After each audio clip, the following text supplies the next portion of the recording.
안녕하세요. 저는 결혼 25년 차 평범한 주부입니다. 남편과 결혼을 하고 두 아이를 낳으면서 25년의 결혼 생활을 했어요. 외롭고 고단했던 결혼 생활이지만 누구보다 저를 아껴줬던 사람이 있어 버틸 수 있었습니다. 바로 그 사람은 제 시아버지예요. 시부는 남편이 10살쯤 시모가 시누이를 낳고서 얼마 지나지 않아 갑작스럽게 돌아가시고 난 후부터 홀로 자식을 키우신 분이십니다. 그 후로 20여 년의 세월을 재혼도 하지 않으시고 다른 여자분을 만나시지도 않은 채 아이들을 묵묵히 키우셨죠. 거기다가 자신의 사업도 크게 키워내 200억이 넘는 자산가가 되셨어요. 대외적으로는 시부는 까칠하면서도 철두철미한 사업가셨어요. 그렇지만 집에서의 시부는 다정다감하고 따뜻하신 분이셨죠. 어떤 순간에서도 온화하고 다정한 분이셨고 누구보다 가족을 소중하게 여기시는 분이셨어요. 처음 결혼 허락을 받으러 갔을 때가 잊혀지지 않네요. 그래, 소연이라고 했지? 알다시피 우리 집에는 장우 엄마가 일찍 가서 없어. 내가 어떻게든 우리 애들 잘 키워보려고 했는데, 글쎄다. 아비가 보는 아들은 괜찮은 아들이지만, 며느리가 보는 남편의 모습은 어떨지 내가 모르겠구나. 그렇지만 한 가지는 내가 꼭 약속하마. 우리 아들이 속 썩이는 일을 해도 나는 항상 네 편이 되어주겠다. 그러니 우리 장우 서툴고 부족하겠지만 잘 부탁한다. 아버님, 제가 더 잘 부탁드립니다. 장우 씨가 제일 존경하는 분이 바로 아버님이세요. 어릴 적부터 아버지가 어떻게 자신들을 키우고 일을 해왔는지 장우 씨가 너무 잘 알고 있다고 하더라고요. 그리고 가장 본받고 싶다고도 했고요. 저 역시 아버님께서 홀로 아이를 키우신다는 게 쉽지 않은 일이었겠다고 생각합니다. 저 역시 부족한 사람입니다. 그럼에도 이렇게 반갑게 맞이해 주셔서 감사합니다. 아유, 늘 나는 내가 부족한 아비라고 생각을 했었는데, 장우가 나를 가장 존경하는 사람으로 선택을 했을 줄이야. 상상조차 못했구나. 어쨌든 아들이 나를 그렇게 생각을 해주니 내 입장에서는 너무나 고마울 따름이지. 장우 동생도 아직 어려서 철이 없어. 그렇지만 감정적으로 좋지 않은 순간이 오더라도 네가 며느리니까 참아야지 생각하지 말고 힘든 일은 바로바로 말을 해주렴. 이제는 우린 식구야. 눈치 볼 필요도 없고 잘 보이려고 노력할 필요도 없으니 부담 갖지 말고 만나자꾸나. 네, 감사합니다, 아버님. 그리고 저번에 저희 집에서 예단을 준비해서 보내겠다고 말씀드렸는데 다 거절을 하셨다고 하셔서요. 제가 다시 한번 여쭤보려고요. 아버님께서 집이며 신혼살림이며 다 준비를 해두셔가지고 저희 집에서는 어떻게 해야 할지 고민이 많습니다. 결혼식 준비부터 신혼집까지 다 준비를 해주시니 저희는 예단을 보내드리고 싶은데 이번에는 거절하지 마시고 받아주셨으면 좋겠어요. 아가, 우리가 앞으로 1년, 2년 볼 사이도 아니고 사업을 하는 것도 아니잖니. 이렇게 앞뒤재면서 손익 따질 사이도 아닌데 누가 얼마만큼 더하든 덜하든 그런 건 상관없다. 난 우리 아들에게 어릴 적부터 신혼집은 해주겠다고 약속을 했고 그 약속을 지킨 것뿐이야. 이미 신혼집에 필요한 것들이 다 준비가 되어 있고 거기다가 우리 집에서 새로운 것들은 필요가 없으니 받을 수 없다고 말씀드린 거고 장호 옆에 네가 있어준다면 그것만으로도 충분하다고 생각한다. 나도 장호 엄마가 일찍 떠나고 나니 그 모든 것들이 다 부질없게 느껴지더구나. 너희 둘이 행복하게 오래오래 잘 산다면 난 그게 제일 행복한 일이라고 생각한단다. 시부는 결혼 얘기가 나올 때부터 신혼집이며 신혼살림까지 모두 싹 마련을 해두셨어요. 친정에서는 시부께 감사하는 마음으로 예단을 넉넉히 보내려고 하셨지만 시부께서 정중하게 거절을 하셨죠. 무엇보다 아들이 행복하게 잘 사는 것이 자신의 가장 큰 행복이라며 아무것도 원하지 않으셨습니다. 저는 그런 시부께 감사한 마음이 들었고 그만큼 더 진심으로 잘해드리려고 노력을 했어요. 그래서 결혼을 하고 나서는 시간이 날 때마다 시부를 찾아가곤 했죠. 가서 시시콜콜한 이야기도 나누고 돌아가신 시모와의 연애, 결혼 스토리도 많이 듣게 되었답니다. 그러다 보니 시부와도 편해지게 되었고 친정 부모님처럼 생각을 하게 되었어요. 아이가 태어나고 나서는 남편이 없어도 아이와 함께 시댁으로 향하곤 했습니다. 시부 역시 저와 아이를 위해 지원을 아끼지 않으셨죠. 결혼 10년 차에 친정 부모님이 갑작스럽게 사고로 돌아가셨을 때에도 가장 먼저 병원에 도착해 저를 위로해 주셨던 분도 바로 시부셨어요. 남편은 일이 바빠서 바로 오지 못했지만 시부는 모든 일을 제쳐두고 달려오셨죠. 넋을 잃고 정신을 못 차리는 저를 대신해서 장례 준비며 손님 맞이까지 모든 일을 다 도와주셨어요. 장례가 끝나고 나서 시부는 저에게 자신이 친정 부모가 되어주겠다고도 하셨습니다. 소연아, 10년 전에 너 시집 올 때 생각나니? 그때 사돈네께서 널 어찌나 귀하게 여기며 키우셨는지 내 두 손을 꽉 잡으며 잘 부탁한다 여러 번 부탁을 하셨단다. 그 모습이 어찌나 애틋하던지 지금도 생생해. 그 귀한 외동딸 시집 보내기 전까지 얼마나 애지중지 키웠겠니? 매주 나를 찾아와 이런저런 이야기를 하고 가는 너를 보면서 불편할 텐데도 노력하는 네가 누굴 닮았을까 했거든. 그런데 무슨 일 없어도 연락 와서 식사 한번 하자고, 차 한번 마시자고, 근교에 드라이브 가자면서 나를 챙겨주시는 사돈네의 모습을 보면서 비는 못 속이는구나 했어. 우리가 안 지는 10년이 되었지만 우린 아주 어릴 적 친구들처럼 매주 그렇게 만났단다. 난 소연이 덕분에 평생 친구를 얻었던 거지.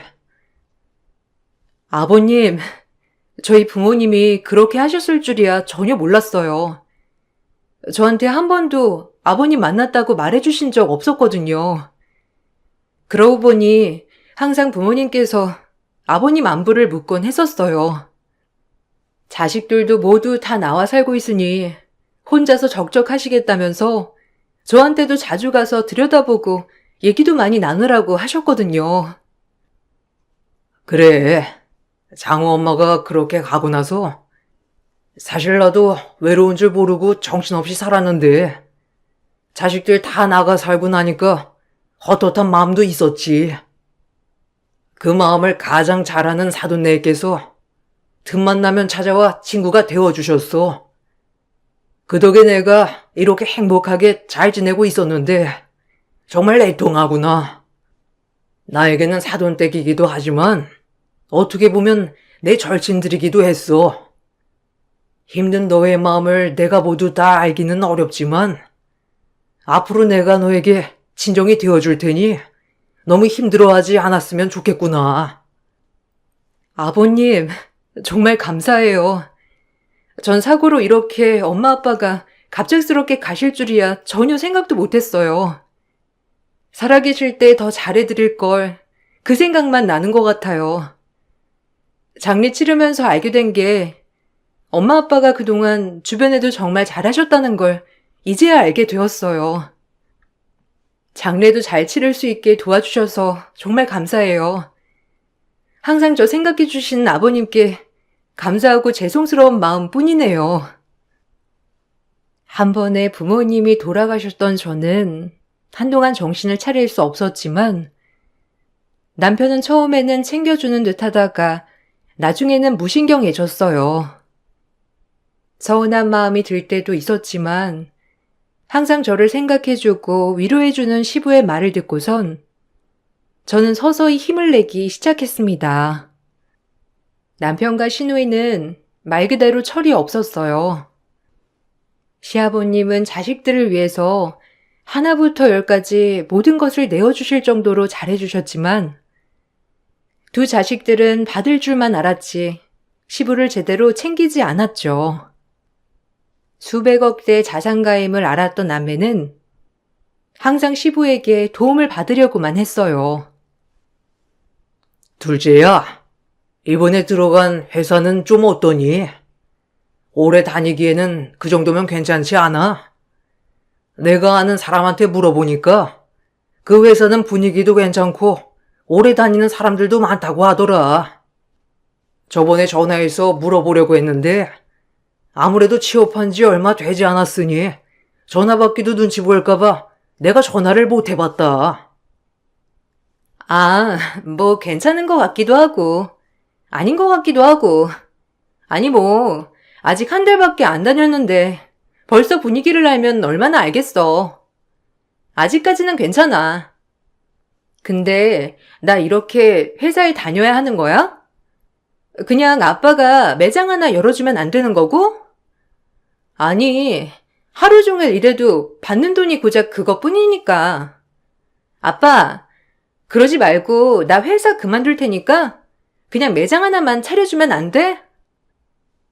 정희야, 저번에 그래도 네가 그렇게 원하던 카페 해주지 않았니? 근데 그거 운영하기 힘들다고 1년도 못하고 다 접었는데 다른 매장 차려준다고 해서 오래 할 거란 보장도 없잖니? 너도 이제 자리를 잡아야지. 곧 있으면 30대인데 아빠도 이제 나이 먹어서 더 이상 일도 못하고 그런데 정희 너도 자리 얼른 잡고 가정도 꾸려야 하지 않겠어? 아빠는 왜 나만 보면 결혼 타령이야? 그리고 회사는 안 가도 괜찮잖아. 그러면 어때? 아빠가 돈 많은데. 그냥 그거 받고 나 일 안 하면 안 돼? 아니, 아빠는 왜 그거 어디다 쓰려고 다 모아두는 건데? 어차피 나중에 이고지고 갈 것도 아닌데. 아빠 혹시 오빠 결혼했으니까 거기다가 다 넘겨주려고 하는 건 아니지? 아빠 진짜 그러면 나 가만 안 있을 거야? 야, 네가 뭘 했다고 그걸 받아간다는 거냐? 아주 그냥 탱자탱자 놀다가 이제 일하고 있으면서 넌 지금까지 결혼도 안 해, 취업도 안 해. 맨날 집에서 탱자탱자 놀다가 집도 나가서 살고 싶다고 해서 나가고 다 아버지한테 해달라고 하고 생활비도 따로 받아서 쓰고 너 뭐 하는 거냐? 하는 거 하나 있으면서라도 말하던가. 아무것도 안 하고 왜 아버지 재산 노리고 있는 건데? 아니, 그런 오빠는 뭐 한 거나 있어? 말만 그러지. 다 언니한테 맡겨놓고서는 매번 언니나 애들 데리고 아빠 보러 오지. 오빠는 집에 온 적도 별로 없잖아. 웃겨 정말. 오빠나 나나 뭐가 다른데 어디서 큰 소리야? 그리고 나는 고작 생활비지만 오빠는 사업한다며 나보다 훨씬 큰 돈 받았잖아. 그걸로 따지면 오빠는 더 받으면 안 되는 거 아니야? 그치, 아빠? 구닥다리처럼 장남이라고 모두 다 넘겨주고 그러는 거 아니지? 아이고, 둘 다 좀 잘 좀 들어. 내가 정말 소연이 보기 창피해서 못 살겠다. 너희 둘 다 언제 철들래? 내가 아무리 정신없이 키웠다지만 오냐오냐 해서 키웠더니 아직도 이 모양이냐? 어찌 돼서 지금까지도 철들지 않은 거냐? 내가 소연이한테 창피해가지고 못 살겠다. 너희 그런 말은 내가 살아있을 때나 할 수 있는 거지. 내가 가버리고 나면 싸웠던 거 후회되지 않겠어? 몇백억의 자산을 가지고 있던 시부는 동네에서도 알아주는 부자였습니다. 시모가 돌아가시고 난 후부터 아이들을 키워내기 위해 열심히 일해 일궈낸 것들이었죠. 그렇게 읽어낸 재산은 점점 더 불어나 몇백억이라는 큰 자산이 되었고, 시부가 사업을 정리하고 나서도 어마어마했어요. 그런 재산을 시도 때도 없이 노리는 것이 바로 자식들이었습니다. 이미 여러 번 도움을 줬음에도 불구하고 자식들은 시도 때도 없이 원했어요. 시부는 엄마 없이 큰 자식들이 안쓰럽고 안타까우면서도 답답하다 생각을 하셨습니다. 그럼에도 불구하고 사업을 할 때처럼 냉정하게 끊어내지 못하시고 계속해서 도움을 주고 계셨죠. 끝을 모르던 지원도 한계에 임박하게 되면서 시부는 더 이상 도움을 줄 수 없다고 선언을 했고, 그 이후로는 남편과 신우 모두 시부와 거리를 두는 것처럼 보였어요. 집에도 잘 오지 않고 바쁘다는 핑계로 한 달에 한 번도 얼굴을 보기 어려웠죠. 오히려 며느리인 제가 더 시부를 많이 만나는 지경까지 될 정도였어요. 시부가 사업을 정리할 즈음 건강이 매우 약해지셨어요. 저는 시부의 건강에 염려되어 남편에게 먼저 합가 제안을 하게 되었습니다. 불편하다며 싫어할 줄 알았던 남편은 웬일인지 너무나 좋아하면서 찬성한다고 했어요. 여보, 잠깐 나랑 좀 얘기해. 이번에 아버님 뵈러 다녀오니까 너무 기력이 약해지시고 기운도 없으신 것 같더라고. 안 그래도 당신한테 물어보려고 했는데 우리 아버님 댁으로 들어가 사는 건 어때? 아이들한테 슬쩍 말해보니 다들 괜찮다고 말하더라고. 아버님 연세도 있으시고 혼자서 잘 챙겨 드시지도 못하는데 우리가 들어가서 같이 살면서 챙겨드리면 좋지 않을까 싶어서. 오, 정말? 나도 당신한테 물어보려고 했는데, 아빠는 괜찮으시대?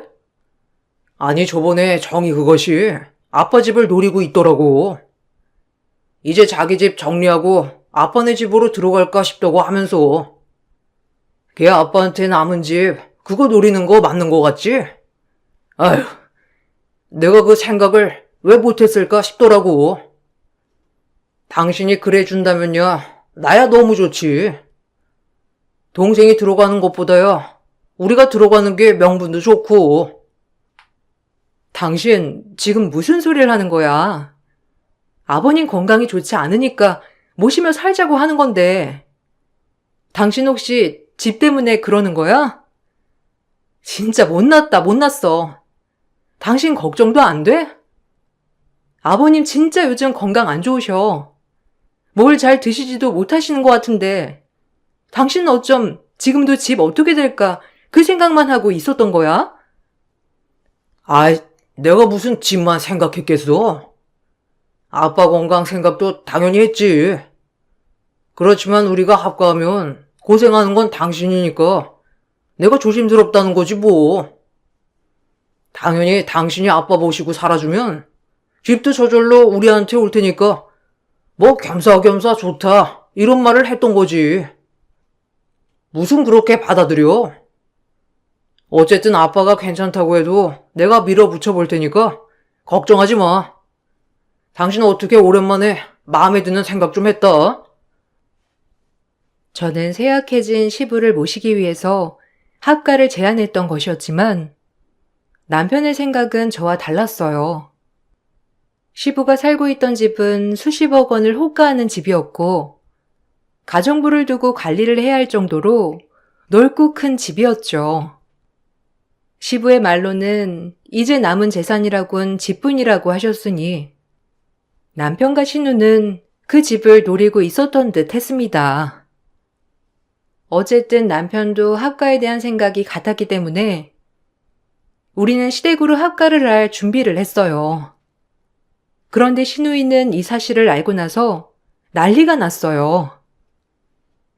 언니 진짜 이제 작정하고 오빠 편 들어주기로 한 거예요? 너무한 거 아니에요?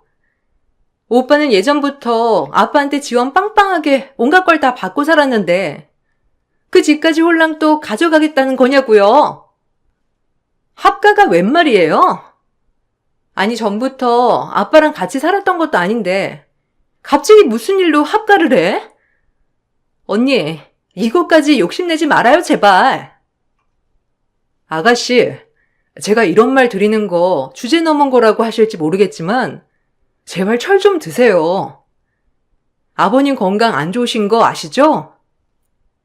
밥도 제대로 못 드시고, 그렇게 좋아하시던 운동도 일주일에 한 번 나가시는 것도 힘들다고 하세요. 그건 알고 계시는 거죠? 매일매일 사람들 만나느라 바쁘셨는데 요즘은 방 안에서 하루 종일 누워만 계실 때가 많다고 하시더라고요. 제가 말하고 있는 이 사실들 다 알고 계세요? 아버님 이제 건강 정말 많이 안 좋아지셨어요. 아이, 그 연세에 그 정도면 건강한 거지 뭐. 그냥 적적해서 그러신 거예요. 외로우니까 그런 거지. 그리고 이제는 좀 집에 계실 때도 됐지. 조금 쉬시면 또 전처럼 활발하게 지내실 거예요. 어쨌든 언니, 집 때문에 들어가는 거면 나 진짜 실망이에요. 언니는 아빠 재산 안 보고 있을 줄 알았는데 은근 그런 거 보고 있었던 거예요? 아, 아가씨, 저 아버님 재산에 하나도 관심 없어요. 저한테 재산을 주신다고 한 적도 없고 그거 생각해서 합가하겠다고 한 거 아니고요. 아가씨 벌써 10여 년 전에 저는 부모 다 잃고 고아가 됐어요. 이제 저는 돌아갈 친정도 없고요. 솔직히 저는 부모님 돌아가시고 나니 내가 못해드린 게 너무 후회가 되더라고요.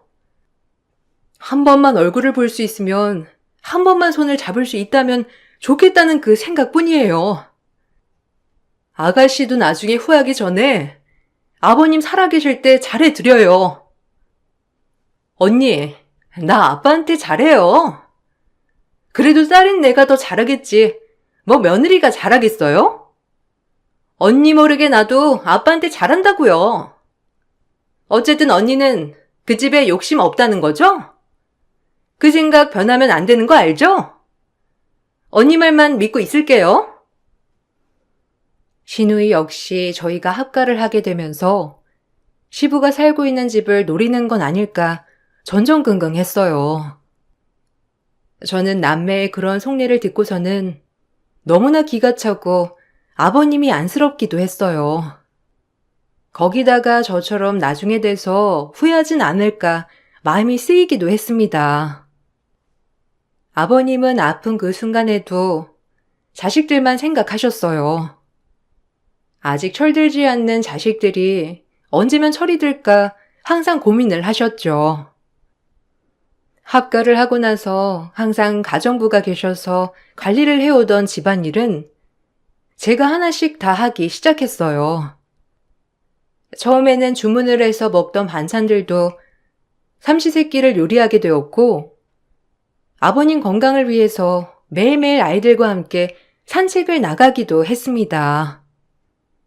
남편은 사업 때문에 바쁘다면서 하루 한 끼를 같이 먹기도 힘들었고, 신우 역시 자신은 바쁘다면서 한 달에 한 번도 오지 않았어요. 저와 제 아이들은 시부를 살뜰하게 챙겼고, 그런 모습을 보면서 시부 역시 저희에게 고마워하셨어요. 네가 고생이 많구나. 매일 밥 차리는 거 힘들지 않니? 밥은 가사 도우미 오라고 해서 차리면 되니까 너무 무리하지 말거라. 그리고 반찬도 많이 할 필요 없어. 그냥 대충 한 끼 때우면 되니까 부담 갖지 말고. 내가 너한테 너무 힘든 일을 시키는 거 아닌가 모르겠다. 나이 들어 자식들한테 민폐 끼치지 않으려고 했는데 참 내 마음 같지 않구나. 나중에 사돈네에 만나게 되면 내가 너 고생시킨 거 혼나진 않을까 벌써부터 걱정이다. 고맙다, 고마워. 아버님, 그런 말씀 마세요. 제가 원해서 이렇게 하는 거예요. 엄마 아빠 돌아가시고 나니까 그동안 안 해드린 것들이 하나둘씩 떠오르더라고요. 저는 부모님이 평생 제 곁에 계실 줄 알았어요. 그런데 그렇게 일찍 돌아가실 줄이야 생각도 못했어요. 한 번만 더 사랑한다고 말씀드릴 걸, 손이라도 많이 잡아볼 걸, 밥이라도 많이 챙겨드릴 걸 싶은 생각이 들었어요. 이것도 사실 내 마음을 위해서 하는 이기적인 거예요. 아버님 돌아가시고 나서 제가 후회할까봐 하는 거니 너무 신경 쓰지 마세요. 고맙다. 자식들 한번 스스로 밥상 차려준 적 없는데 며느리인 네가 제일 날 생각해주니 고마우면서도 미안한 마음이 드는구나. 난 평생 내 자식들 안 굶기고 풍족하게 살게 해주면 될 줄 알았지. 그런데 그게 아니라는 걸 이제서야 알게 됐어. 이제야 그런 생각이 들다니 참으로 후회가 되고 내 탓인 것 같아서 죄책감이 드는구나. 우리 애들은 언제 정신을 차릴지. 아니에요. 아버님은 최선을 다해 오셨잖아요. 제가 20년간 다 봤잖아요. 자식들 힘들 때마다 아버님이 많이 도움을 주셨어요. 지금은 그게 바로 느껴지지 않겠지만 언젠가는 자식들도 그 마음 깨닫게 되는 날이 올 거예요. 그 전까지는 제가 이렇게 아버님께 보답해드리면서 살게요. 제가 이렇게 아버님께 하는 것도 다 그동안 저에게 해주신 은혜 보답해드리는 거니 부담 갖지 마세요. 아버님의 기력은 합가 이후로 점점 회복을 하는 듯 했습니다. 예전처럼 운동도 다니시고 지인들도 만나면서 활기를 되찾으시는 듯 했죠. 그렇게 몇 년이라는 시간이 조금 더 흐르게 되었어요. 중고등학생이었던 아이들도 모두 성인이 되면서 저는 24년차 주부가 되었죠. 이제는 평온한 일들만 있을 거라 생각했는데 청천벽력 같은 사건이 발생했어요. 바로 아버님의 말기암이 발견된 것이었습니다. 아버님은 3개월에 시한부를 받게 되셨어요. 가족들은 모두 절망했죠. 거기에 저는 남편의 외도 사실까지 알게 되었습니다. 뻔뻔하게도 시부를 간병하고 있는 사이 남편은 상간녀와 미래를 저지르고 있었어요. 전 미치기 일보 직전이었습니다. 이혼하고 싶은 생각이 굴뚝 같았지만 전 아버님이 충격받으실까 두려운 마음도 있었어요. 전 남편에게 아버님께 들키지 않게 당분간 자중하라고 당부했어요. 나 당신 외도하고 있는 거 알고 있어. 어떻게 집까지 그 여자를 끌어들일 수 있는 거야? 어떻게 그렇게 뻔뻔하게 여자를 만나고 다녀? 당신 아버님 말기암인 거 모르고 있어? 그 사실 알면 아버님이 얼마나 충격받으실지 생각조차 못했어? 당신 그 여자랑 살고 싶으면 마음대로 해. 내가 이혼해 줄 테니. 근데 지금은 안 돼. 아버님 3개월 남으셨어. 그때까지만이라도 제발 자중해. 당신 어떻게 알았어? 아니, 내가 그러려고 그런 게 아니라. 일단 알겠어. 그 여자 내가 정리할게.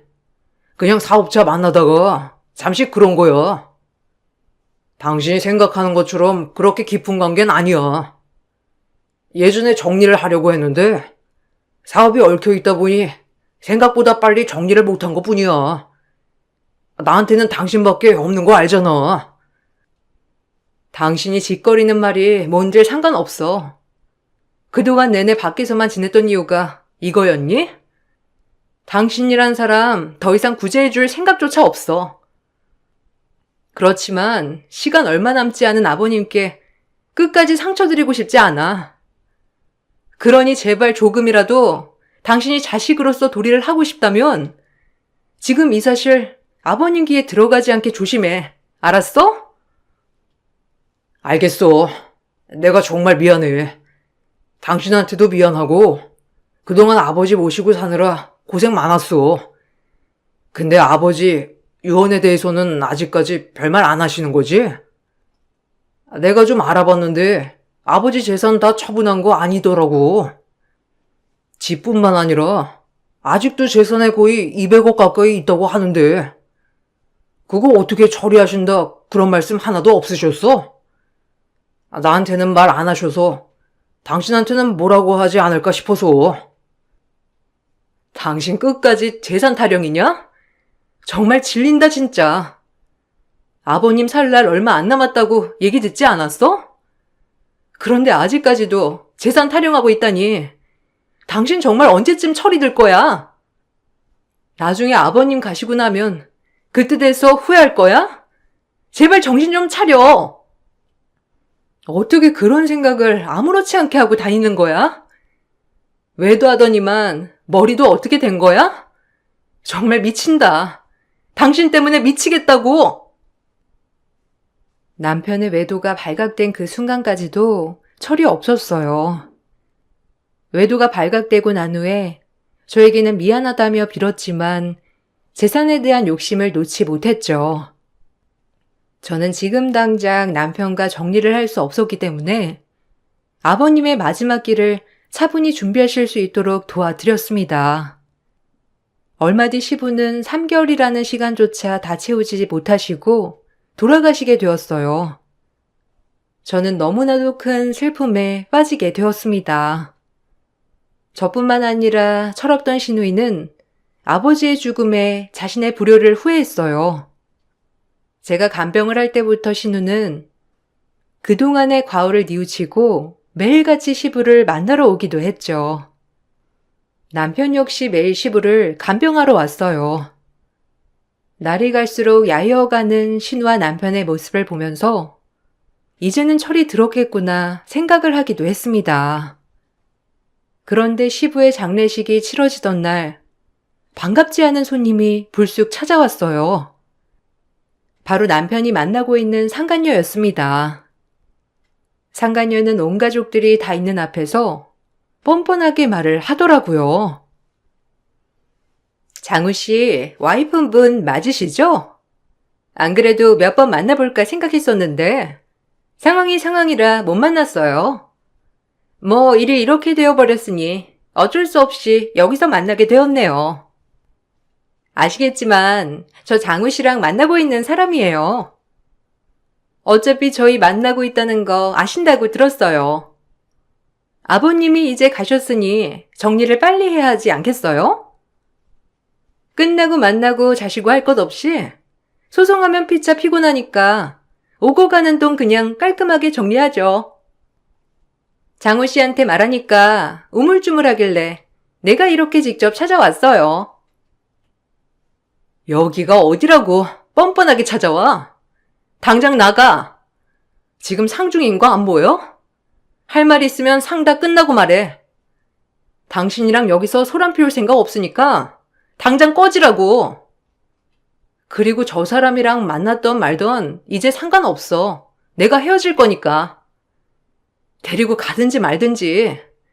근데 그 값은 꼭 치러야 할 거야. 돈이라고 했지? 돈으로만 끝나지 않을 거니 기다려. 아, 참나.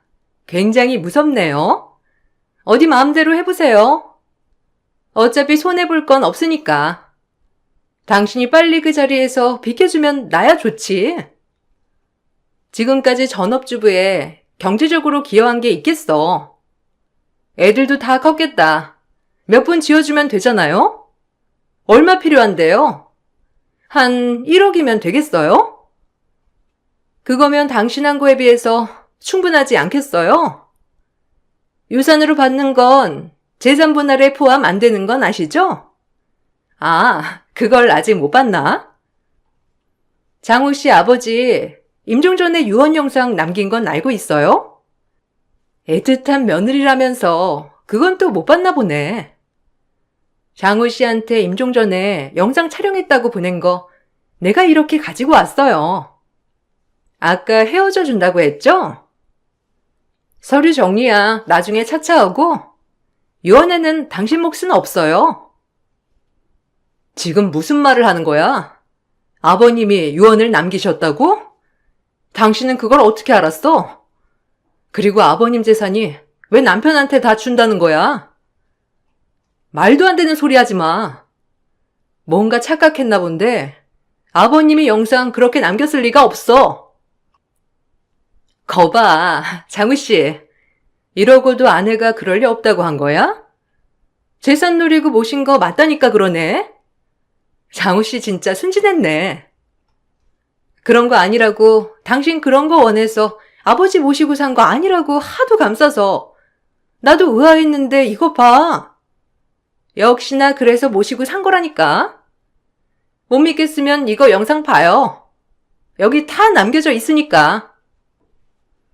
상간녀는 가족들이 다 보는 앞에서 영상을 틀었어요. 화들짝 놀라며 말리려는 남편을 제지하고서 영상을 보니 분명히 아버님이셨습니다. 아버님은 야인 얼굴로 한참을 카메라를 응시하시다가 어렵게 말을 시작하셨죠. 영상을 찍은 날짜, 증인들까지 차분히 말을 꺼내셨습니다. 아버님이 말씀하시는 내용에는 유산 상속에 대한 내용도 있었어요. 모든 재산은 첫째 아들인 장우에게 물려주려고 한다.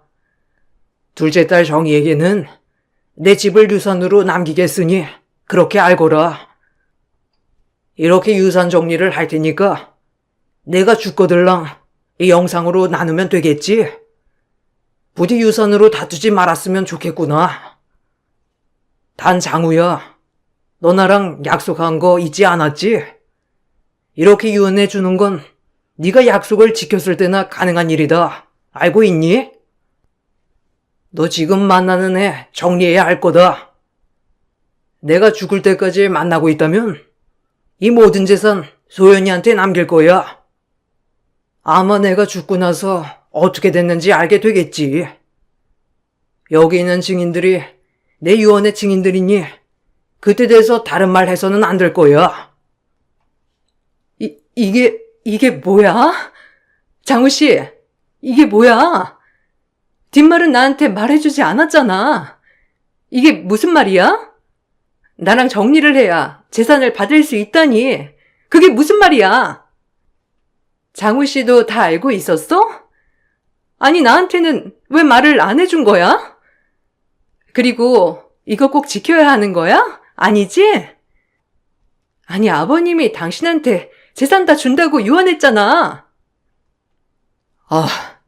잠깐 나가서 얘기 좀 하자. 그래서 내가 여기 찾아오지 말라고 말했잖아. 왜 여기까지 와서 지금 이 난리를 피운 거야? 다른 사람들도 있으니까 제발 나가서 다시 얘기하자. 정말. 아까부터 내가 할 말이 있다고 했는데 왜 듣질 않아서 이 난리야? 앞뒤 없는 건 알았는데 이 정도일 줄이야 몰랐다. 그만하자. 나 당신이랑도 끝낼 거니까 그렇게 알아. 뭐야? 이게 뭐 하는 짓이냐고? 당신 아버지랑 뭐 약속한 거야? 무슨 약속을 했는데? 지금 이게 뭐 하는 건지 모르겠네? 당신 200억 받는다며? 200억 받을 수 있다며? 그거 다 받고 나 당신 옆자리 차지하게 해준다며? 지금 뭐 하는 거야? 가지가지하네 정말. 여보세요? 지금 여기 장례식장이고 상중이에요. 어디서 교양업계 찾아와가지고 이따위 무례를 범해? 당장 안 꺼지면 경찰 부릴 테니 당장 꺼져. 내가 말했지? 당신 돈으로 안 끝날 거라고. 상간녀는 시부의 영상 뒷부분은 확인하지 않았는지 장례식장 안에서 들리는 시부의 유언을 보고 무척이나 놀란 모습이었어요. 망연자실에 있던 남편이 상간녀에게 헤어짐을 구하자 상간녀는 남편의 뺨을 때리고선 나가버렸죠. 그런 두 사람을 잡을 힘도 없이 저는 슬픔 속에 장례를 치르게 되었습니다. 장례가 모두 끝나고 나서 만난 남편은 그동안의 일을 모두 털어놓았어요. 알고 봤더니 시부는 남편의 외도 사실을 돌아가시기 전에 아셨어요. 남편에게 정리를 하라고 타이르기도 하고 화를 내시기도 하셨었대요. 처음에는 남편에게 저와 당장 헤어지라고 말을 하셨고 모든 재산은 저에게 증여하겠다고 선언하셨지만 남편이 상간녀와 정리를 하겠노라며 기회를 달라고 몇 날 며칠을 울며불며 빌었다고 하더라고요. 시부의 조건은 상간녀를 정리하고 저에게 외도 사실을 들키지 않는 것이었지만 남편은 그 두 가지를 모두 지키지 못했던 것입니다. 남편은 영상을 받아보고 뒷내용까지 모두 알고 있었기 때문에 말을 꺼내지 못했어요. 그렇지만 상간녀가 남편에게 전달된 영상을 보고는 온 가족이 있는 앞에서 틀어버렸던 것이었죠. 시부의 유언대로 저는 모든 유산을 받게 되었습니다. 처음에는 시부의 유언 내용을 받아들이지 않을 것이라 생각했던 남편과 신우는 이미 시부가 돌아가시기 전에 진행한 공중으로 유언에 대해서 반박할 수 없게 되었어요. 거기다가 유언 당시 계셨던 증인분들 중에서는 공증 절차도 진행하신 변호사셨기 때문에 절차는 깔끔하게 진행이 될 수 있었어요. 남편과 신우도 결국 모든 것을 겸허히 받아들이더라고요. 아마도 그동안 자신들의 잘못을 뉘우쳤던 것이겠죠. 전 상간녀에게 소송을 진행했고 상간녀는 저에게 위자료를 지급하게 되었습니다. 남편 회사 직원이었던 상간녀는 회사를 그만두게 되었어요. 남편과의 관계도 정리를 했습니다. 처음 남편은 자신의 행동을 너무나 후회한다며 용서를 구했지만 저는 용서가 쉽지 않았어요. 지금까지도 남편은 재결합을 바라는 듯하지만 아직까지는 남편과의 재결합은 생각하지 않고 있습니다. 벌써 아버님이 떠나신 지 2년이라는 시간이 지났네요. 아직까지 아버님 물건을 다 정리하지 못했었는데 아버님 물건을 정리하면서 그때 당시 일이 생각이 나 이렇게 사연을 쓰게 되었답니다. 여러분들에게는 애틋하고 보고 싶은 사람이 있나요? 저희 부모님과 아버님은 그곳에서 편히 쉬고 계시겠죠? 제 긴 사연을 들어주셔서 감사합니다. 여러분들에게 늘 축복이 따르길 바랄게요.